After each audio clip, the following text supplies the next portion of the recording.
किफायती घर योजना के नाम पर सरकारी सड़क की जमीन और निवेशकों का पैसा हजम। हरेरा और बिल्डरों की मिलीभगत से सरकार और निवेशकों को चूना। जी हां, निवेशकों ने जो किफायती घर खरीदने की आस में बैठे थे, सरकार पर बहुत बड़ा आरोप लगाते हुए बताया कि सरकार की नाक के नीचे बहुत बड़ा घोटाला हो गया और सरकार हाथ पर हाथ रखकर बैठी रही। कोविड महामारी के दौरान HRERA गुरुग्राम द्वारा बिल्डर को 6 महीने का विस्तार दिया गया। किफायती घर खरीदारों पर वित्तीय प्रभाव के बारे में सोचे बिना टाइम लिंक प्लान के नाम पर बिल्डर ने हमसे पैसे हड़प लिए।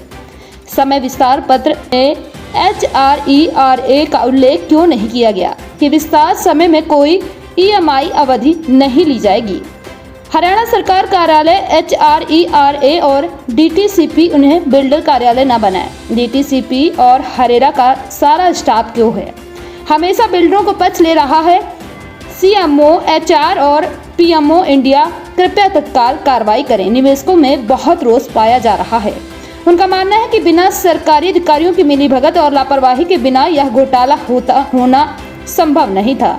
एस्क्रो खाते की फॉरेंसिक जांच की स्थिति क्या है? उन्होंने सरकार से और केंद्र सरकार से अपील की कि HRERA गुरुग्राम कृपया हमें विस्तृत जानकारी साझा करें। वहीं अमृत कुमार, राकेश लाठर, सुनील कुमार, सतीश कुमार, धनंजय इत्यादि भारी संख्या में लोग उपस्थित रहे। मैं विकास कुमार, मेरा फ्लैट नंबर टावर 10 में 1005 है, आशियारा इंपेरिया में। पिछले 6 सालों से हम लोग ऐसे प्रोटेस्ट और धरना कर रहे हैं। कई बार हमने रेरा का घेराव किया, कई बार हमने DTCP का भी घेराव किया। ये हमारे सामने की जो बिल्डिंग है ग्लोबल इसका हमारे सामने की, ये हमारे सामने काम भी नहीं लगा था जब हमारे 2 टावर शुरू में स्टार्ट हो गए थे बनने। उसमें पिछले 1 साल से लोग रह रहे हैं। आप इसी से उम्मीद कर सकते हैं या समझ सकते हैं कि हम लोग कितना पीछे चल रहे हैं। 2018 के नवंबर में हम लोग ये फॉर्म दाखिल किए थे। अभी हम लोग 2024 में है। कोई भी सरकारी बॉडी इस बात को कहीं से भी प्रूफ नहीं कर सकती कि ये ओवर टाइम नहीं चल रहा है। एक्सटेंड कर करके 3 को 4, 5, 6 साल में ले गए और अभी भी कुछ हम नहीं कर सकते कि ये अगले साल तक भी प्रोजेक्ट क्लियर हो पाएगा। आप जो घेराव करने की बात, मेरा नाम अमित गुप्ता है। मैंने 2018 में यहाँ किया था और इनका था कि 4 साल में हम आपको फ्लैट दे देंगे और आए दिन बिल्डर झूठे आश्वासन देता रहता है कि अगले महीने, 2 महीने, 4 महीने, 6 महीने में हम पोजीशन दे देंगे। लेकिन साइट पे जाके जब देखते हैं कि यहाँ काम चल नहीं रहा है तो मन बहुत दुखी हो जाता है। और हम लोग सब लोग जो अफोर्डेबल स्कीम के तहत मोदी जी पे भरोसा करके जो प्रधानमंत्री आवास योजना के तहत घर खरीदे थे और आश्वासन था कि आपको घर टाइमली मिल जाएगा बिल्डर की तरफ से, लेकिन आज यहाँ ना कोई रेरा का व्यक्ति है, ना कोई रेरा की पॉलिसीज लागू हो रही हैं, ना यहाँ पे बस ऐसे लग रहा है जो बिल्डर केवल दादागिरी कर रहा है और अपने हिसाब से काम चला रहा है। अभी भी 25% से 30% काम बाकी है और देख के लगता है कि हो सकता है 1 से 1.5 साल और ले ले। बस मैं ये कहूँगा कि देश में बस ये हो रहा है कि भैया मोदी जी की गारंटी चल रही है, लेकिन मैं मोदी जी या जो BJP है वो अगर देखें कि यहाँ कोई मोदी की गारंटी नहीं है। इस स्कीम में केवल हमें लग रहा है कि जो भी है वो बिल्डर की दादागिरी चल रही है, ऐसे रेरा की भ्रष्टाचारी चल रही है। यही मैं कहना चाहूँगा। और अब हम कोई ना तो वोट देंगे जब तक हमें घर नहीं मिलता। No home no vote. कब तक उम्मीद लगती है आपको? क्या भरोसा है सरकार पे, प्रशासन पे, या अब आपने जो बोला है कि नो वोट नो होम, तो उस पॉलिसी पे आपको लगता है कि क्या कुछ होने वाला, कोई पॉजिटिव रिस्पॉन्स मिलेगा? सर देखिए, हमें जहाँ तक लगता है कि हम सरकार चुनते हैं अपने लिए, ठीक है, कि हमारी जो है चीज़ों को सुने सरकार और चीज़ों को हमारा इम्प्लीमेंट किया जाए।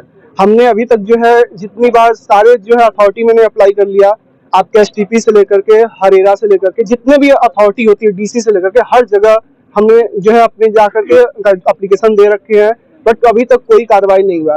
तो हमारी उम्मीद यही है कि यहाँ की गवर्नमेंट इस पे काम करे, ठीक है, जो है कम से कम सरकार का हस्तक्षेप हो कि यहाँ के हमारा जो प्रोजेक्ट है वो टाइम से मिल पाए, ठीक है। क्योंकि जो हमने CMO ऑफिस, PMO ऑफिस, हर ऑफिस में जाकर के एप्लीकेशन दे रखे हैं, बट कोई सुनवाई नहीं चल रही है। और हमारा यही उम्मीद है कि यहाँ की सर जब तक हम जो है वोट नहीं देंगे जब तक हमारा घर नहीं मिलेगा। नहीं, हमने एक्चुअली 4.5 साल से जिस तरह से हम डिपार्टमेंट का चक्कर लगाते जा रहा है, तो हमने RTI लगाई थी। उसमें हमारा 2 मुद्दा था। एक नॉन क्वालिटी और एस्क्रो अकाउंट का जो जांच चल रहा है उसका क्या नतीजा है, किस स्थिति में है।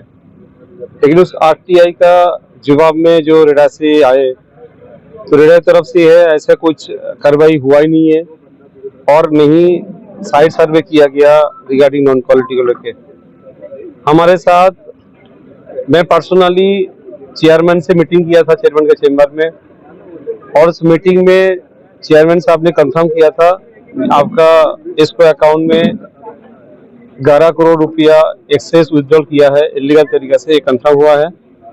और एज ए चेयरमैन खुद कंफर्म किया था इसको अकाउंट को जांच कराने के लिए और फॉरेंसिक जांच होगी। उसके बाद आई थिंक 8 महीना बीत चुका है जब हम उनके पास दोबारा आरटीआई के जरिए रिपोर्ट लेने का प्रयास की, तो उन्होंने ये कंफर्म किया ऐसा कुछ ना कार्रवाई हुआ और ना कोई उनके पास डॉक्यूमेंट एग्जिस्ट कर रहा है। तो ये बहुत ही दुर्भाग्य हमारे लिए।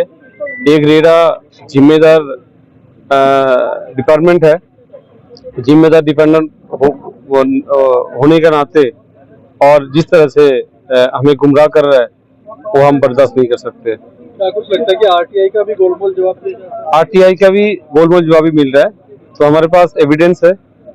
और दूसरा, डीटीसीबी में भी हमने एक आरटीआई लगाई थी, तो डीटीसीबी ने हमने पूछा था जो आगे कुछ कमिटमेंट और कार्रवाई हुआ है बिल्डर के खिलाफ, वो कंफर्मेशन हमें मीडिया जो मिला था, तो उस डेट को कंफर्म करते हुए हमने आरटीआई लगाई थी।